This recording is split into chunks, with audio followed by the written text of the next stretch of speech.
Bien, muy buenos días a todos, bienvenidos a una nueva clase de semiología. Bien, vamos a ver hoy el siguiente tema, el día de hoy es el aparato digestivo de los monogástricos. ¿Sí? Este aparato digestivo de los monogástricos, ¿sí? Ustedes conocerán que el término por ahí monogástrico se refiere a todas aquellas especies animales que como característica en común presentan un solo compartimento gástrico, una sola dilatación gástrica que es el estómago verdadero.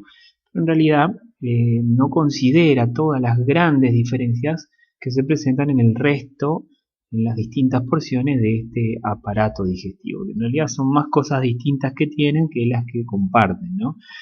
Básicamente hablamos de la especie canina, de la especie felina, de la especie porcina y de la especie equina. Fíjense que son bastante distintas estas especies en sí, y por ende hacer generalizaciones sería algo tanto ilógico, ¿no? Pero de todos modos vamos a tratar de hacerlo un poco sencillo y podemos decir que el aparato va a presentar una longitud y una complejidad considerable, ¿sí? Pero considerable en función a la dieta del animal. Siempre hablamos de aparatos digestivos más bien cortos y simples en aquellas especies que son carnívoras, y la cosa se va haciendo un poco más larga y más compleja a medida que caemos en las especies omnívoras o en las especies herbívoras, ¿no?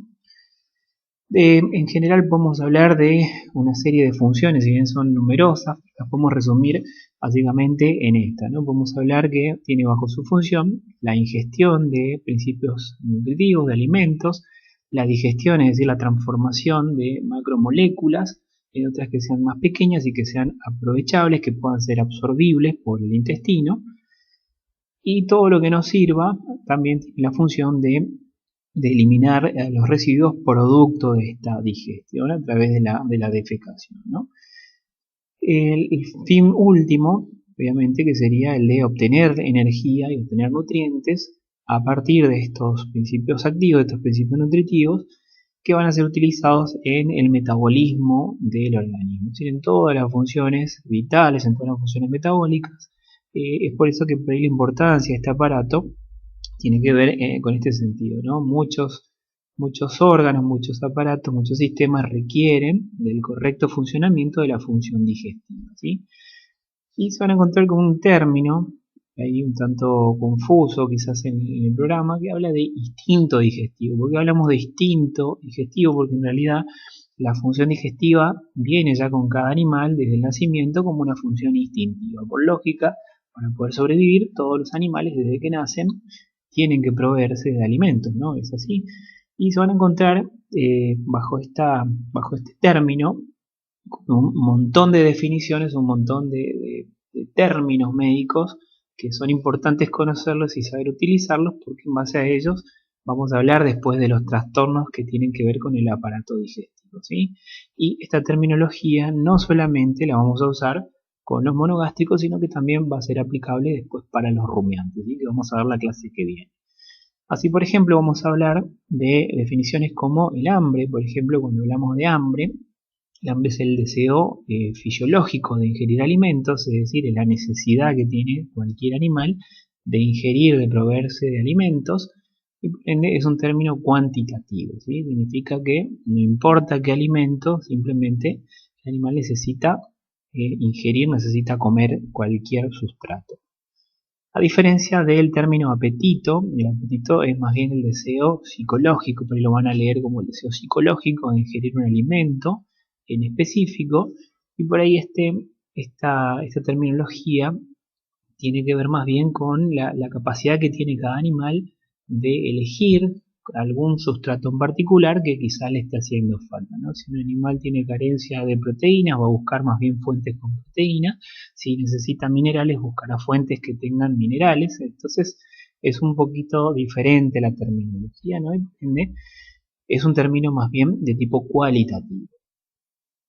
Sin embargo, cuando hablamos de alteraciones o desvíos de cualquiera de estas dos, digamos, de la actividad en sí de ingerir alimentos por un animal, nos vamos a encontrar con aumentos, trastornos que implican un aumento en la ingestión de alimentos, y en ese caso hablamos de hiperorexia o bulimia, y entre paréntesis les puse el término que quizás más frecuentemente van a escuchar cuando un animal ingiere mayor cantidad de alimentos que lo que hacía habitualmente, conoce con el término de polifagia, ¿sí? Fíjense que son tres términos distintos: hiperorexia, bulimia, pero el que más utilizamos, aunque no precisamente signifique lo mismo, y hablamos de polifagia.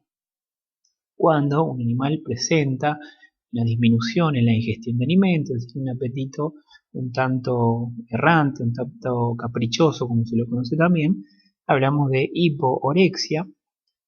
Y cuando finalmente no ingiere, se rehúsa a comer porque directamente no tiene hambre, no tiene deseo de ingerir alimentos, estamos ante un cuadro de anorexia, ¿no? Por supuesto, una anorexia prolongada de días, de horas o semanas, por supuesto que puede llegar a ser un trastorno bastante más severo y complicado por todas esas funciones que dijimos al principio, la de obtener energía y nutrientes para los procesos metabólicos. Por supuesto que también existen animales que ingieren otros tipos de sustratos que no necesariamente son alimentos. Entonces hablamos de estas perversiones de la alimentación, en los que conocemos el término como pica o parorexia. Hablamos de pica o parorexia cuando un animal ingiere sustancias que no son comestibles o que no presentan un valor nutritivo como tal, ¿sí? Y dentro de esta alteración en sí, podemos encontrar un montón de términos que hacen referencia a determinados sustratos. Así, por ejemplo, el animal que ingiere, como pueden ver en la imagen, materia fecal, que a veces puede ser propia, a veces puede ser de otros animales, de otras especies incluso, hablamos de coprofagia, ¿sí? Cuando tiene esta la costumbre, digamos, un tanto molesta para el propietario, se refiere a coprofagia. En la especie equina es bastante frecuente encontrar esto: animales que muerden y a veces ingieren madera, y en ese caso hablamos de lignofagia, y que el término más preciso en realidad es el de silofagia. Y así, por ejemplo, también frecuente en la especie equina, ahora vamos a ver un ejemplo: animales que tragan aire, tienen el vicio, tienen la costumbre, de tragar aire, hablamos de aerofagia, ¿sí? Cuando el sustrato se refiere a los pelos, ya sea por arrancamiento o por un lamido continuo, estamos en presencia de una tricofagia. Animales que ingieren tierra o que ingieren arena, hay términos como geofagia para la tierra o sablosis en el caso de que ingiere arena, también frecuente en la especie equina. Y incluso pueden llegar a ingerirse, a comer, digamos, a las crías propias, una vez que nacen. En este caso hablamos de filofagia, y hablamos de canibalismo cuando se ingieren, digamos, se comen a las crías de otras especies, de otras hembras, ¿sí? Entonces, como verán, incluso hay más términos todavía, todo dependiendo del sustrato del que estemos hablando, de qué es lo que está ingiriendo este animal para referir a esta desviación de la alimentación, ¿no? Y acá estamos viendo un ejemplo, como les decía, de animal con aerofagia. Entonces, lo que hace este animal, este es un tipo de aerofagia en donde este animalito fija los dientes incisivos y utiliza un elemento fijo como es esa madera, y se conoce como aerofagia con apoyo, ¿sí? No necesariamente lo hacen apoyando los dientes, hay otros animales que no lo necesitan y simplemente tragan aire. Obviamente que el hecho de tragar aire al corto tiempo o al mediano o a largo plazo genera dilatación del estómago y de distintas porciones del intestino. Eso obviamente que va a traer consecuencias más adelante, ¿no? Es una actitud, una actividad estereotipada, se le conoce una conducta estereotipada. Hablamos de sed también dentro de lo que es el instinto digestivo, porque así como es importante que un animal ingiera nutrientes, también es importante que se hidrate, ¿no? Y es quizás uno de los primeros indicativos de la calidad de hidratación que tiene un animal.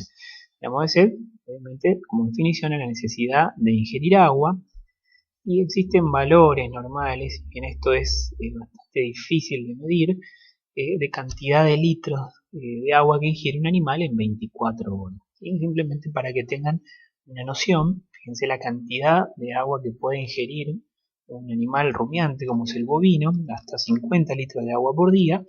Un término medio, un poco menos, 20 a 30 litros por día, una especie equino, un equino, 5 a 6 litros los pequeños rumiantes y los porcinos, y finalmente los carnívoros entre 250 mililitros o hasta 2 litros, todo dependiendo de la talla del animal, ¿no? De la especie. Obviamente que el rango de variación es mucho mayor en la especie canina dependiendo de la raza, ¿sí? Entonces, simplemente para que vean la cantidad de agua que debería tener a disponibilidad un animal durante el día para poder satisfacer sus necesidades, ¿sí?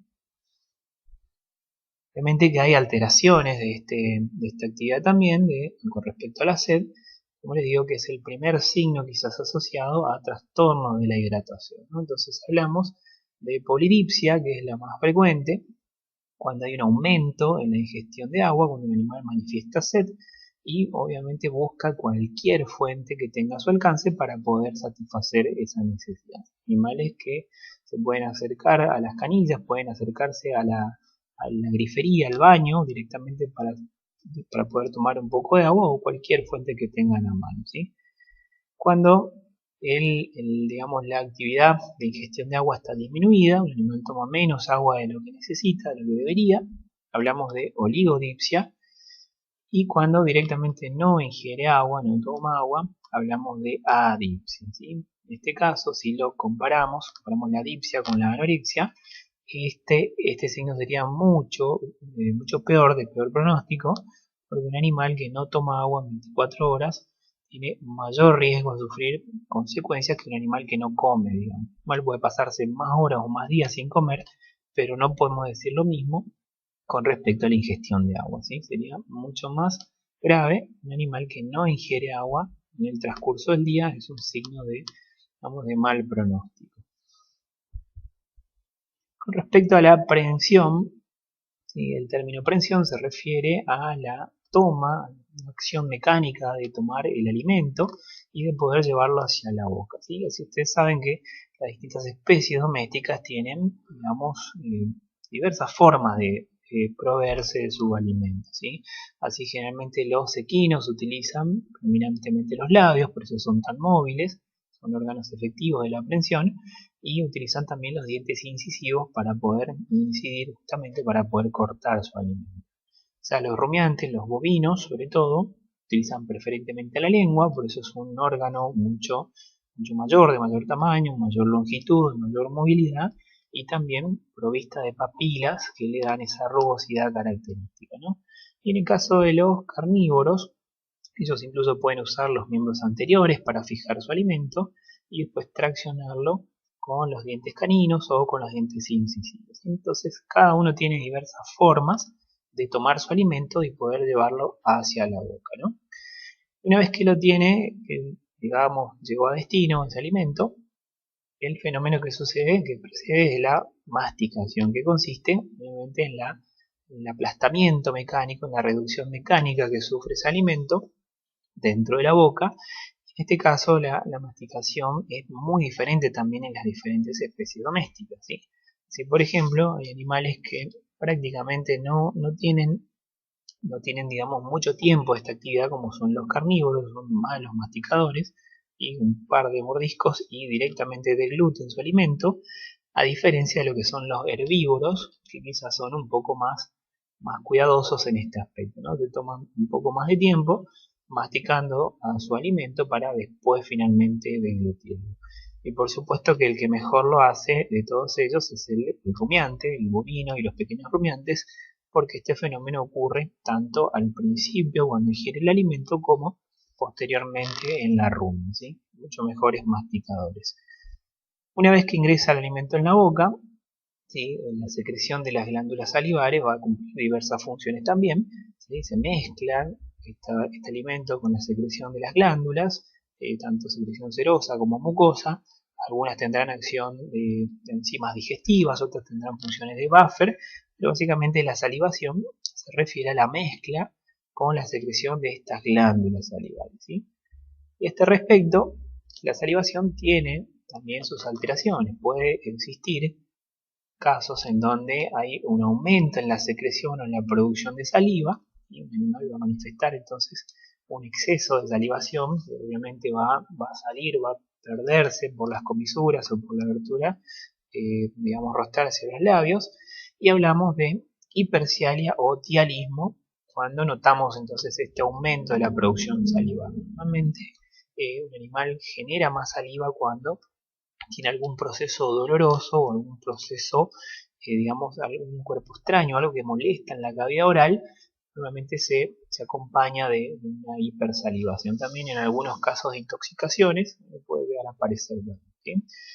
A diferencia de un animal que tiene incontinencia de la saliva. ¿Qué diferencia habrá? Bueno, en este caso, este animal no produce más saliva, sino que produce la cantidad normal, solamente que por una cuestión de déficit de coaptación de los labios o las mejillas, la saliva se cae, ¿no? Se cae por las comisuras, se cae por alguna porción de la boca, y este fenómeno se conoce como cialorrea o cialosis, ¿sí? Entonces, habrá que diferenciar si a este animal que vemos con la saliva, digamos todo mojado por saliva, qué es lo que está pasando, si hay un aumento de producción, si tiene un dialismo, una icriciaria, o solamente la saliva está cayendo porque no la puede contener en la boca, como es el caso de la cialorrea o cialosis, ¿no?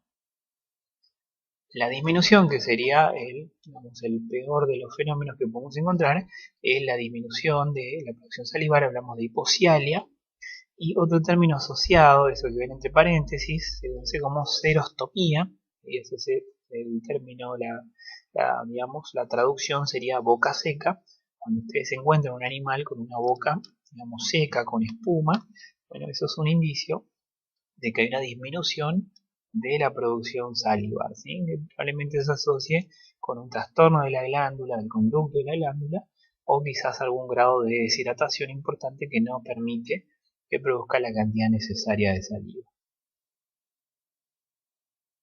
Continuando con los términos, vamos a hablar de la deglución, después de los fenómenos que ocurrieron en la boca. Bueno, viene este acto reflejo, que es cuando el bolo contacta con las fauces, es decir, ya con la base de la lengua o la faringe, se dispara este mecanismo reflejo, y lo que hace es impulsar al bolo alimenticio hacia el estómago, ¿sí? Recuerden esta palabra, que es un reflejo, un acto reflejo.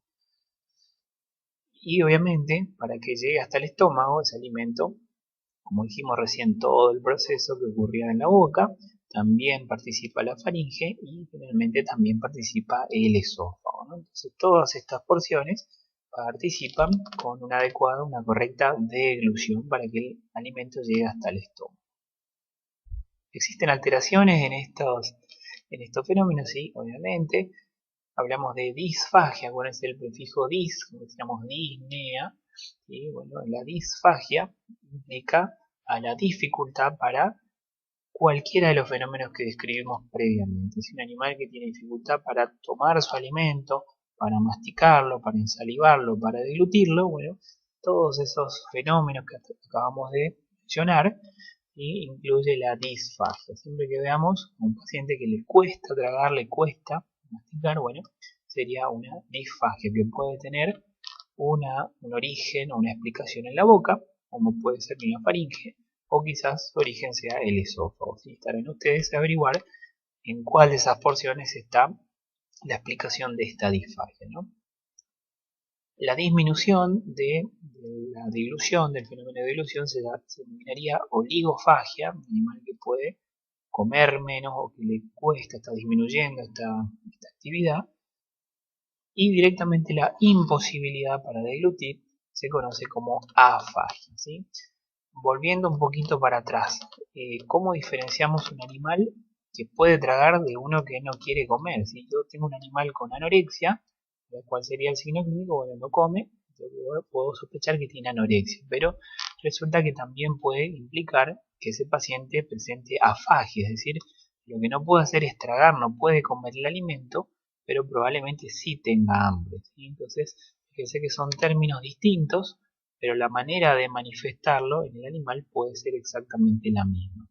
Ustedes deberán averiguar si lo que sufre ese animal es una disminución o una pérdida de su apetito, o simplemente es una imposibilidad mecánica para poder tragar su alimento, ¿sí? Que sería una afagia. Hablamos de regurgitación en el caso de que ese alimento refluya nuevamente una vez que llegó hasta el esófago, incluso hasta el estómago puede llegar a alcanzar, pero hablamos de regurgitación cuando el fenómeno es pasivo, ¿sí? Simplemente llegó hasta el esófago o estómago y pasivamente refluye hacia la cavidad oral, ¿sí? Y probablemente ese alimento no esté todavía digerido, ¿sí? Recuerden que esta actividad, este fenómeno, es normal, es fisiológico en los rumiantes, por supuesto, ¿no? No así en ninguna de las especies monogástricas que estaríamos estudiando el día de hoy. A diferencia del vómito, cuando hablamos de vómito o emesis, ¿sí? En este caso hablamos de una expulsión brusca del contenido gástrico o incluso del contenido intestinal, duodenal, ¿sí? Y en este caso es un reflejo, también puede actuar como un reflejo protector y es un fenómeno activo, ¿sí? Porque es un reflejo porque cuando el estómago se sobrecarga con algún contenido, el hecho que se pueda vaciar, que pueda liberar ese contenido nuevamente hacia la boca, realmente implica o significa un alivio importante de la tensión, ¿no? Entonces piensen eso, que hay especies que no pueden vomitar o que les cuesta mucho vomitar, no tienen esa capacidad como si lo hacen aquellas que pueden, ¿no? Como nosotros tranquilamente. Más de una vez les habrá pasado, ¿no? Y es importante conocer esto, que es un fenómeno activo, porque el vómito va a presentar etapas, ¿sí? Que son fácilmente reconocibles. Si ustedes lo ven, las van a reconocer, o incluso por anamnesis, hablando con el propietario, pueden llegar a, digamos, a detectarlas, ¿sí? ¿Cuáles serían esas etapas? La primera de ellas es la etapa de náuseas, donde el animal siente intranquilidad, puede presentar salivación, exceso de salivación, cambios de comportamiento. Va a seguir una segunda etapa que es la más fácil quizás de detectar, que es la de arcadas. Son aquellos esfuerzos improductivos, es decir, el animal adopta la postura para vomitar pero no lo hace, simplemente son, digamos, intentos improductivos con movimientos de la prensa abdominal, que eso se ve fácilmente o incluso se puede escuchar fácilmente, ¿sí? Y finalmente, la tercera y última etapa es la etapa del vómito propiamente dicho, que es cuando el animal expulsa ese contenido que le está haciendo mal, obviamente, ¿no? Eh, ¿Por qué hablamos de estos dos fenómenos, del vómito y de la regurgitación? Es importante diferenciarlas porque para un propietario cualquier cosa que refluya por la boca seguramente lo va a contar como un vómito, ¿sí? Todo lo que salga por la boca para un propietario que no conoce seguramente se va a llamar vómito. Entonces están ustedes en realidad tratar de diferenciar si lo que sufre este paciente es un fenómeno de regurgitación pasivo o realmente está vomitando, ¿sí? Entonces, fíjense un ejemplo, lo que están viendo a la izquierda arriba, ese bolo con la forma cilíndrica, con la forma del esófago, de alimento, mezclado con saliva, directamente no pasó el esófago, ¿sí? Y así tal cual volvió a refluir hacia la cavidad oral. Eso es un fenómeno de regurgitación de este paciente. A diferencia, lo que ven a la derecha es un vómito, ya mezclado con espuma, obviamente el olor característico, el olor ácido, a veces puede estar mezclado con resto de alimento, pueden tener más datos, pero evidentemente se trata de contenido gástrico, ¿no? Y seguramente que pasó por esas etapas que hablamos previamente. Es importante conocer que a veces con el vómito pueden venir, como les digo, algunos que otros indicios más del motivo. Incluso a veces pueden aparecer larvas de parásitos, pueden aparecer restos de alimento, como ese animal que vomitó pasto, que probablemente eso haya sido el motivo, ¿sí?, por el cual vomitó. Y cuando aparece sangre, acá tendríamos un problema. Es importante reconocer que la sangre puede provenir del estómago directamente o quizás de las partes proximales, desde el esófago o la faringe, y simplemente por arrastre las estaríamos viendo en el vómito, ¿no? De todas maneras, cuando aparece el sangrado en el vómito, a este signo clínico se lo conoce como hematemesis, ¿sí? Sin importar cuál es el origen, lo que está indicando es que hay un daño importante de la mucosa y que obviamente están expuestos a los capilares del tejido conjuntivo, ¿no? Por eso está presente en el vómito. Una vez que corroboramos que el paciente vomita, ¿sí?, si sospechamos y corroboramos que esto es lo que le está pasando a nuestro paciente, deberíamos averiguar entonces el aspecto de todo lo que hablamos recién, qué aspecto tiene ese vómito, con qué frecuencia vomita este paciente, ¿sí?, y con qué volumen lo hace, si son grandes volúmenes, son pequeños volúmenes, porque más allá de cuál sea el aspecto, la forma, la frecuencia, el volumen, siempre hay que tener en cuenta esto, ¿no? Un animal que vomita, y sobre todo si lo hace a lo largo del día, está perdiendo grandes cantidades de agua, grandes cantidades de electrolitos y de nutrientes, ¿sí? Y eso en el corto plazo va a significar que va a sufrir un desbalance, ¿sí? Un desbalance hídrico y un desbalance, digamos, en cuanto a los minerales del organismo, ¿sí? En el otro sentido, yendo un poquito para atrás, también existe este fenómeno, la denominada diarrea o enterorrea, que es cuando estamos en presencia de un aumento anormal en cuanto a la frecuencia, la fluidez o el volumen de las heces, ¿sí? Tengan en cuenta eso, que por ahí uno piensa que un animal tiene diarrea solamente cuando ve una diarrea, una materia fecal acuosa, ¿no? Con alto contenido de agua y voluminosa, solamente ahí, digamos, define o diagnostica la presencia de una diarrea. Pero en realidad ya si un animal defeca más veces de lo normal, ¿sí? Si hablamos solamente de frecuencia, si obviamente aumenta la fluidez de la materia fecal y el volumen, todos estos fenómenos juntos o por separado constituyen entonces ya la diarrea, ¿no? Este es un signo clínico, quizás uno de los primeros signos clínicos asociados a la enfermedad inflamatoria intestinal, que puede ser primaria o como puede ser secundaria a otras causas, ¿no?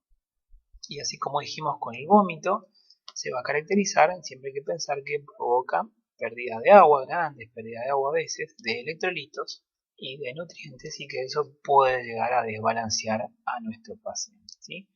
En este caso se van a encontrar con un cuadro en la guía, ¿sí? Comparativo, para saber posiblemente cuál es el origen de la diarrea, ¿sí? Porque hay una gran diferencia entre las diarreas que se originan en el intestino delgado comparado con aquellas que se originan en el intestino grueso, ¿sí? Uno por ahí evaluando la frecuencia, la fluidez, el volumen, la presencia de moco, bueno, puede llegar a ver más o menos dónde estaría el origen, si es proximal o si es distal, ¿sí?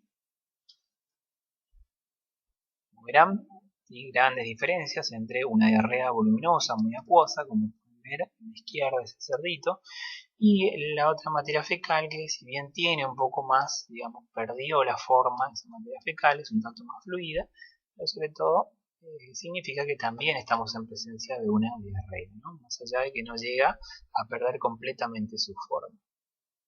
Si encontramos sangre, nuevamente puede aparecer sangre, esta materia fecal, vamos a tener distintos términos y, por ejemplo, si nos encontramos con una materia fecal oscura, materia fecal teñida con sangre, sangre coagulada, sangre digerida, eso se conoce con el nombre de melena, ¿sí? La melena se ve de ese color, de como si fuera la brea, si conocen la brea, porque seguramente viene desde allá arriba, viene de un origen bastante proximal que puede ser en el estómago, puede ser en el intestino delgado, y hace que esta sangre esté digerida y tenga esa coloración. Seguramente también viene con un olor bastante interesante, característico, ¿sí?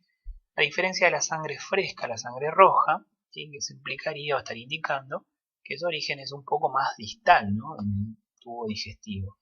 Y acá vamos a tener dos términos posibles, porque decimos que el animal tiene disentería cuando aparece la sangre roja en la materia fecal, pero acompañando la diarrea, ¿sí? Si el animal tiene diarrea y además aparece la sangre roja, estamos en presencia de una disentería, como es el ejemplo que están viendo. Ese animal tenía diarrea y además con sangre roja, ¿no? Para diferenciarlo de la hematoquesia, donde también puede aparecer algún hilo de sangre, alguna mancha de sangre, pero sin presencia de diarrea, es decir, la materia fecal con la forma y consistencia normal, pero manchada con sangre o teñida con sangre, ¿sí? Y como dijimos por el vómito nuevamente, los datos de interés, toda vez que corroboremos la presencia de la diarrea, siempre es importante averiguar el volumen, la frecuencia y el aspecto que tiene esta materia fecal para poder más o menos definir cuál puede ser su posible origen, ¿sí? Intestino delgado o intestino grueso. Bien, ¿cómo vamos a encarar el examen clínico de este aparato? Bueno, recordando un poquito cuáles son las diversas porciones.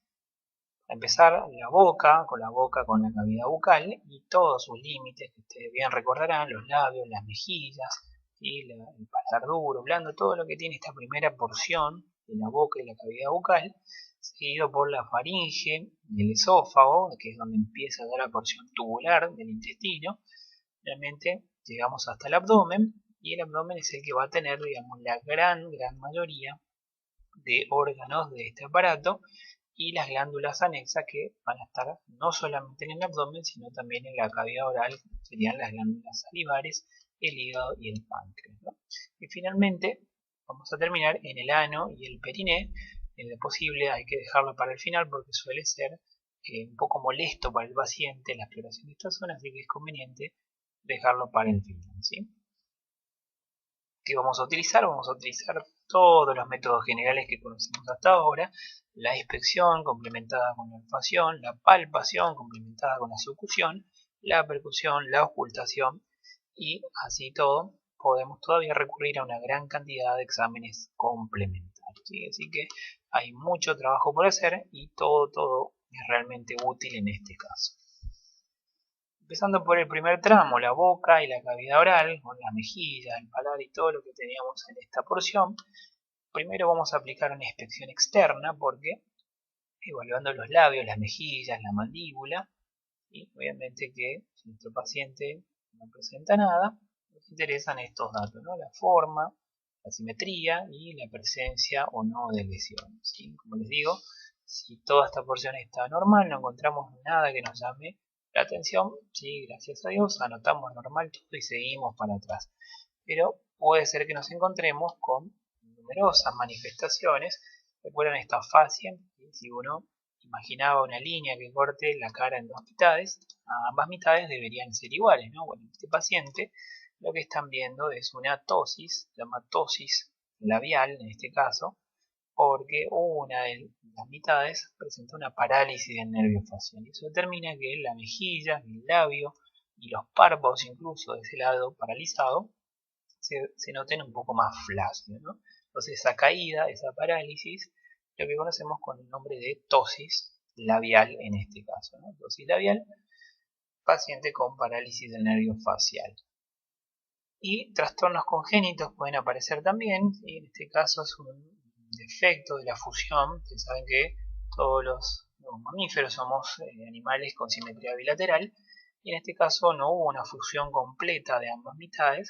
Lo que presenta este animal es un labio, conocido labio leporino, labio de liebre, o el término específico es el de queirosquisis, ¿sí? Este labio hendido, lo que implica que este animal, como les digo, tiene un defecto en la fusión de la línea media, y este trastorno a veces puede aparecer solamente en los labios, a veces puede aparecer en el paladar, o incluso puede darse todavía más adentro, ¿sí? ¿Cuál sería el problema de este animal? Y que probablemente cuando el cachorro, lo que le puede llegar a dificultar es la alimentación correcta. Probablemente no pueda amamantarse correctamente, no pueda ingerir el alimento correctamente, y quizás requiera un poco de ayuda, ¿no? Y quizás una corrección quirúrgica. Para lograr la inspección interna hay que proceder a una maniobra que es la maniobra de apertura de la boca, o lo que conocemos vulgarmente como boqueo, ¿no? A esta técnica las van a encontrar, las van a leer en la cartilla de conjuntivas y mucosas, que solamente, ¿se acuerdan? Nosotros explorábamos las mucosas gingival, labial y el tiempo llenado capilar, pero nunca hablamos de, digamos, la inspección interna propiamente dicha a través de la apertura en la boca. Y solamente en este caso lo vamos a hacer porque amerita recién, digamos, a este nivel cuando evaluamos a los órganos que tienen que ver con el aparato digestivo, ¿sí? Una vez que logremos la apertura de la boca, vamos a evaluar a los dientes, a las encías, a la lengua, al paladar duro, al paladar blando, el suelo de la boca, todo lo que tengamos al alcance y todo lo que nos permita el paciente, vamos a poder entonces evaluar, ¿sí? Vamos a mirar cuáles son las técnicas para cada especie animal para lograr la apertura de la cavidad bucal, ¿sí? En la especie equina vamos a proceder a realizar esta maniobra, fíjense, con la mano izquierda en este caso, colocándonos a la izquierda del animal. Vamos a comprimir el paladar duro porque ellos presentan este reflejo palatino. Una vez que le comprimen con el pulgar el paladar duro, automáticamente abren la boca y lo que tienen que hacer con la mano hábil es sujetar firmemente la lengua y no soltarla por un tiempo prolongado, ¿no? Entonces, con el reflejo palatino podemos entonces abrir la boca de la especie equina. En el caso de los caninos, lo que vamos a hacer es sujetar con el pulgar, índice y dedo medio. Vamos a colocar el maxilar superior por detrás de los colmillos, utilizando las mejillas como un cobertor para proteger nuestros dedos, y con la otra mano vamos a traccionar la mandíbula, sobre todo haciendo fuerza sobre los dientes, la fila de dientes incisivos, ¿sí? No hay que tratar de comprimir las mejillas sobre los dientes porque eso es doloroso y si la maniobra le duele al paciente seguramente no va a cooperar, ¿sí? Simplemente tomamos entonces con el pulgar, el dedo índice y el dedo medio, el maxilar superior, y vamos a ejercer tracción apoyando el dedo índice directamente sobre los dientes incisivos inferiores. Y así bajamos la mandíbula entonces y tenemos la boca perfectamente para estudiar. En el caso de los felinos, más o menos lo mismo. Ejerce presión directamente sobre la hilera de incisivos inferiores. Y tomamos el maxilar superior por detrás de los colmillos y ejercemos tracción sobre los incisivos inferiores. ¿Está? Rapidito, no hay mucho tiempo quizás para trabajar, pero en ese corto tiempo que disponen deberían por lo menos poder visualizar todas las estructuras internas como dijimos recién. Los dientes, las encías, la lengua, el paladar, todo lo que esté al alcance, tendríamos que poder evaluarlo, ¿sí? Con respecto a los dientes, los datos que vamos a perseguir, nos interesan conocer la cantidad de dientes, la integridad de los dientes, el color y la oclusión de los dientes, ¿sí? Por supuesto que para evaluar cada una de estas cualidades, digamos, deberíamos conocer qué es lo normal para cada especie, ¿no? Sobre todo la cantidad. Si hablamos de cantidad de dientes, lo que tendríamos que tener bien presente es la fórmula dentaria, tanto de dientes de leche como dientes definitivos de cada especie animal. Pero algunos ejemplos de las cosas que se pueden encontrar solamente a modo de ejemplo son estas dos situaciones. Fíjense la imagen de la izquierda, animal que evidentemente tiene muchísimo más dientes de los que debería, ¿no? Ven que tiene 8 incisivos, no sé cuánto, 4 caninos arriba, o sea que notablemente tiene una mayor cantidad de dientes y eso pasa porque presenta una dentadura de leche retenida, es decir, dentadura decidua que todavía está presente a pesar de que ya está la dentadura definitiva, ¿no? Esta es una de las posibles alteraciones y en la imagen de la derecha lo que están viendo es todo lo contrario, un animal que entre el diente canino y esos dientes carniceros debería tener por lo menos 4 dientes de cada lado. Bueno, está un poquito corto, ¿no? Tiene menor cantidad de dientes y eso sería una afección que puede llegar a ser adquirida porque esas piezas dentarias las perdió o directamente un trastorno en cuanto digamos, en cuanto a la formación, en cuanto a la génesis de la pieza dentaria, ¿no? Simplemente para mostrarle ejemplos de dientes supernumerarios, es decir, un exceso de número de dientes o un déficit en el número de dientes, podríamos detectar tranquilamente con la apertura de la boca, ¿sí?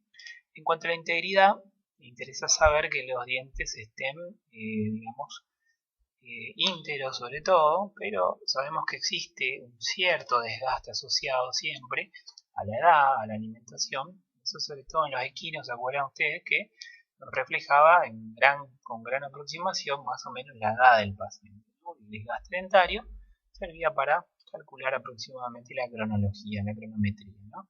Pero vamos a tener animales, como en este caso, que van a manifestar un desgaste anormal y a veces fractura incluso de pieza dentaria, porque estos animales tienen el vicio de morder. ¿Se acuerdan que vimos al principio? Hablamos de pica o parorexia. Tenemos animales que tenían el vicio de morder madera o el vicio de tragar aire pero apoyando los dientes incisivos, ¿sí? El animal con aerofagia, con apoyo, seguramente que va a manifestar un desgaste patológico del diente que no está asociado, digamos, con la dieta ni con la edad, ¿sí? Simplemente por esa conducta estereotipada. Así también hay desgastes normales. Sabemos que estos animales, especie equina, en cuanto a los premolares y molares, fueron que tenían una mordida que llamábamos embisel, es decir que una hilera tenía puntas dentarias hacia las mejillas, mientras que la hilera inferior presentaba puntas dentarias hacia la lengua, ¿no? Entonces sabemos que normalmente esas puntas existen y quizás ese desgaste termine también generando lesiones de los tejidos blandos, ¿no?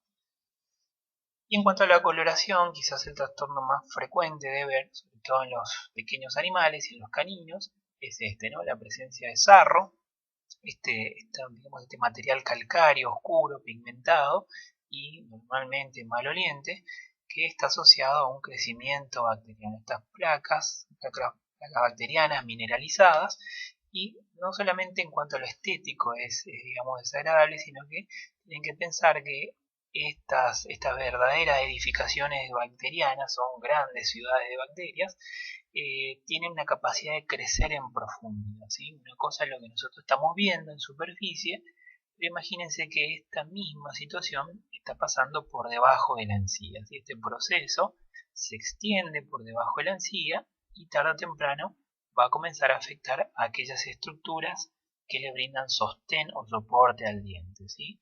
Va a afectar al ligamento periodontal y a veces al hueso alveolar, y finalmente puede llegar a provocar la pérdida, la caída de la pieza dental, ¿no? En cuanto a la oclusión, que sería lo último que vamos a evaluar, tenemos que ver cómo muerde este paciente. Y así, por ejemplo, en la especie canina, este tipo de mordido, ustedes recordarán cómo se denominaba la mordida, ¿sí? Cuando los incisivos inferiores, los superiores, cierran por delante de los inferiores, que el canino inferior cierra justo en el espacio entre el tercer incisivo superior y el canino superior, y que el cuarto premolar inferior cierra por delante del cuarto premolar superior. Bueno, cuando eso sucede, cuando este animal cierra la boca y vemos que esta situación es la que está sucediendo, ¿sí? Esto se conoce como mordida en tijera. Quizá la forma más sencilla de apreciar se ve en la región de los dientes incisivos, ¿sí? Los incisivos superiores cierran ligeramente por delante de los inferiores. Bueno, con eso más o menos tenemos una noción de que este animal tiene una mordida normal en tijera, ¿sí? Diferencia por ahí de la especie equina, en donde contactan, digamos, ambas hileras incisivos contactan completamente los superiores contra los inferiores, a excepción quizás del extremo del tercer incisivo superior, que recuerdan ustedes no contactaba por completo con su opuesto, y eso generaba la presencia de una pequeña punta dentaria, que es lo que conocemos como cola de golondrina, ¿no? Bueno, este tipo de mordida, donde coaptan completamente las superficies prácticamente, se conoce como mordida en tenaza, ¿sí? Podemos encontrarnos alteraciones con este respecto, y trastornos de la oclusión, en donde fíjense lo que sucede acá, ¿sí? Vemos un animal que va a presentar un maxilar más largo o bien una mandíbula más corta, y eso hace que entonces la hilera de incisivos superiores cierre por delante de los inferiores, ¿sí? Entonces estamos en presencia de un braquignatismo. Se llama braquignatismo cuando, este ejemplo que están viendo ustedes, la mandíbula es más corta comparada con el maxilar, ¿sí? Braquignatismo en este caso.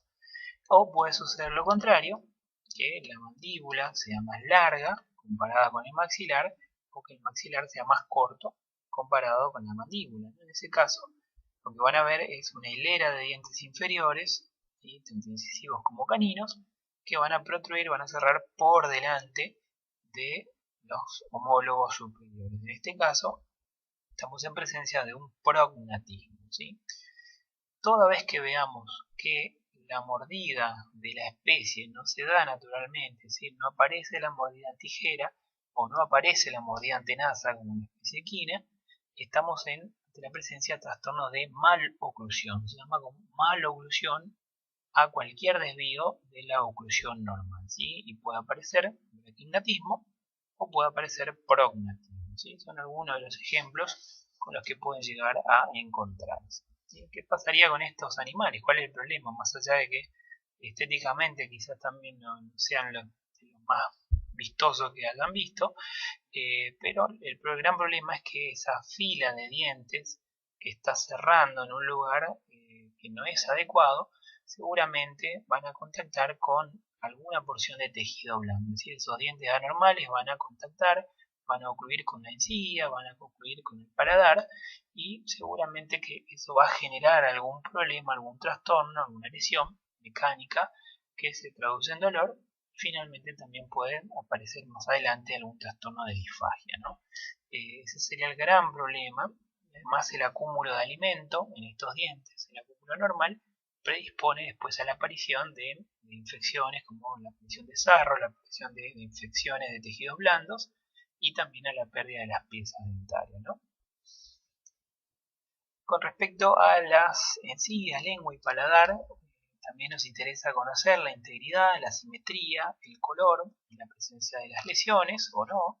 ¿Sí? Si nada de eso sucede, todo sería normal, pero seguramente que algo se van a encontrar. ¿Sí? Lo más probable que suceda es, como ven en esa imagen, en el felino, esa línea roja, ¿sí? Mucho más roja. Recuerdan que el color normal de la mucosa debería ser rosa o rosado. Esa línea fuerte roja está indicando que hay un proceso activo de inflamación, lo que conocemos como gingivitis. Este animal presenta una gingivitis bastante importante, y a veces esta gingivitis, no a veces sino casi siempre, se acompaña del trastorno que vimos recién en los dientes de sarro, ¿sí? Cuando hay sarro y hay gingivitis, seguramente estamos en presencia de esa enfermedad que les digo, se conoce como enfermedad periodontal, ¿sí? A veces la encía puede estar engrosada, fíjense, puede llegar incluso a tapar al diente, puede llegar a superar la altura del diente. Eso se conoce como hiperplasia gingival, que es simplemente una reacción, digamos, una forma de reaccionar que tiene este tejido blando cuando por debajo existe gingivitis, ¿no? Existe algún proceso de irritación, llega a tener este aspecto, y a veces este mismo aspecto pueden encontrarse en algunas neoplasias de encía también, ¿sí? Con respecto a la lengua, la inflamación, es una lengua inflamada, se conoce como glositis, y el aumento de tamaño se llama macroglosia. Puede estar asociado también a algún trastorno mecánico, como es lo que le sucedió a este paciente, ¿no? Esta afección quizás sea más frecuente en la especie equina. Recuerdan que los equinos, por detrás de los incisivos medios superiores, en la zona de la papila incisiva, presentaban un plexo venoso bien desarrollado, un rico plexo venoso. Cuando ese plexo se ingurgita, se llena de sangre, aparece este trastorno que se conoce como ABA o palatitis. ¿Sí? Fíjense que el paladar duro, en este caso, también tiene una especie de crecimiento exuberante que puede llegar a superar la línea de los incisivos. Eso es una palatitis. Y trastornos del paladar duro, bueno, en este caso una afección adquirida y la otra es congénita, lo que están viendo son comunicaciones anormales entre la cavidad oral y la cavidad nasal. En el caso de la foto, la imagen del medio, esa comunicación se conoce como fístula oronasal y es secundaria a una miasis. Este animal tenía una bichera, una miasis, que terminó provocándole esta comunicación patológica, esta fístula, con la cavidad nasal, ¿sí? Entonces, el estado de este animal, los dientes con desgaste anormal, con sarro, bueno, evidentemente no tuvo un muy buen pasar, ¿no? Y la imagen de la derecha están viendo una comunicación, en este caso congénita, ¿sí? ¿Se acuerdan que habíamos visto que este mismo trastorno en los labios se conocía como queilosquisis? Bueno, cuando está presente en el paladar se denomina palatosquisis, ¿sí? Y las puse para mostrarles que, fíjense que en este cachorro el trastorno no se ve en los labios, ¿sí? Los labios eran normales, pero cuando le abren la boca recién se dan cuenta de que está presente este trastorno, este defecto de fusión en el paladar duro, ¿sí? Si uno no le revisa la boca a los cachorros, tranquilamente puede pasar por alto, y este cachorro tiene un riesgo inminente de morirse en los primeros días, porque no va a tener la capacidad de amamantarse, de lactar correctamente como sus hermanitos, ¿no? Probablemente la leche pueda salir por la nariz, a veces tienen riesgo de neumoaspiración, es decir, es mucho mayor la dificultad que tiene este animal comparado con un animal de la misma camada que quizás no tenga el defecto, ¿no? Para finalizar la inspección de la cavidad oral, vamos a aplicar la olfacción. Y la olfacción, como siempre recuerden, puede brindarnos datos de trastornos que pueden ser localizados en la cavidad oral o alguna cavidad cercana como la cavidad nasal, o bien más bien a trastornos sistémicos, ¿no? Trastornos generales. Así hablamos de olores cariosos para las caries dentales, si bien no es una afección frecuente en nuestros animales domésticos. El olor urinoso o amoniacal para las afecciones renales cuando tenemos insuficiencia renal. El olor a manzana fermentada, manzana podrida o aliento dulce, se lo conoce también, cuando tenemos un animal con cetoacidosis, sería esa la manifestación de todas las aberturas naturales. Pero el término que nos interesa es el término de halitosis, porque se refiere al olor desagradable, al olor fétido, y que emana de la boca por la presencia de compuestos volátiles del azufre. Ese olor desagradable que percibimos en la boca se debe a la presencia, a la descomposición, la presencia de compuestos volátiles azufrados, ¿no? Y eso está implicando de que hay una hiperactividad bacteriana, microbiana, que es la responsable de la presencia de esos metabolitos, ¿no? Es decir, que si ustedes detectan un animal con halitosis, implicando de que hay putrefacción de algún resto de alimento o resto de tejido muerto, y probablemente sea necesaria la inclusión de algún antibiótico después en la terapia, ¿no? Para bajar un poquito esa carga bacteriana. Pasamos al cuello, ahora sí, vamos a la faringe y al esófago, y la inspección externa, así como vimos en el respiratorio, la laringe y la tráquea, la inspección en realidad simplemente con mirar la zona de proyección de la faringe o del esófago, uno puede saber dónde está, pero realmente no provee demasiados datos interesantes, salvo que encontremos algún abultamiento que sea muy vistoso, ¿no? Que tampoco significa que el trastorno esté localizado en uno o en otro, ¿sí? Sí o sí vamos a tener que corroborar después con la palpación. De todas maneras, la inspección externa simplemente busca algún trastorno de forma, simetría o presencia de lesiones en la región anatómica correspondiente, ¿sí? Importante saber que estos órganos, la faringe y el esófago, normalmente no son visibles ni son palpables, ¿sí? Normalmente, es decir, que si no tienen ningún trastorno, olvídense porque no los vamos a ver ni los vamos a tocar, ¿sí? Únicamente serían visibles o palpables cuando manifiesten algún trastorno, ¿sí? Y quizás lo más importante es recordar cuál era la función en que participaban estos órganos. Recuerdan, tanto como la cavidad oral, la faringe y el esófago, participaban fundamentalmente en el reflejo de deglución, es decir, en el transporte mecánico del alimento hacia el estómago, ¿no? ¿Podemos palparlo? Sí, podemos palparlo. La maniobra en los grandes animales es bimanual, sí podemos hacerlo bimanual de frente con la ayuda de algún colaborador, y en los pequeños es monomanual, tal cual palpamos la laringe, los linfonodos mandibulares, es decir que fíjense que podemos generalizar para toda esta misma región anatómica aplicando las mismas técnicas, ¿sí? Entonces, bimanual de frente, si quieren, o de atrás para los grandes animales, y monomanual para los pequeños animales. Si vamos a palpar el esófago, y hay que recordar que el esófago se encuentra del lado izquierdo del cuello y siempre a nivel de la mitad caudal del cuello, ¿no? Porque a partir de ahí vuelve a ubicarse hacia la izquierda de la tráquea y recién en ese lugar sería quizás visible o palpable. Y vamos a efectuar una maniobra, que es esta, la que están viendo, vamos a hacer un videito ahora, para provocar, estimular el reflejo deglutorio. Sabíamos que la función de esta región era la deglución. Bueno, podemos llegar a estimular ese reflejo y lo vamos a hacer comprimiendo la faringe o a veces los primeros anillos con la laringe. Como el oxígeno, en este caso tratamos de medirlo en la faringe y ahí ven, hizo un movimiento deglutorio. Quizá la otra más sencilla, es que logran abrirle la boca. Ahí está. Palpando la base de la lengua, ¿sí? La raíz de la lengua, pueden ver que el animal efectúa entonces un movimiento deglutorio, ¿sí? Cuando comprobamos que el reflejo está presente, el reflejo está intacto, bueno, sabemos que por lo menos la parte nerviosa, neurológica, funciona todo bien, ¿no? Cuesta abrirle la boca a estos animalitos, pero después ahí se ve mucho mejor, ¿sí? Entonces, listo. Tiene reflejo dilutorio, no tendría ningún problema en principio para poder deglutir. Pero quizá la forma más práctica, más inteligente y más sencilla también sea la de proceder con un examen funcional. ¿A qué se refiere el examen funcional? Y bueno, queremos ver si el animal traga correctamente, bueno, ofrezcámosle algo que le guste, ¿no? Algo que le sea agradable, que le sea palatable, y como pueden ver en la imagen, no sé qué es lo que les gustará a ustedes, pero siempre tratar de darle algo que le resulte atractivo al animal, ¿no?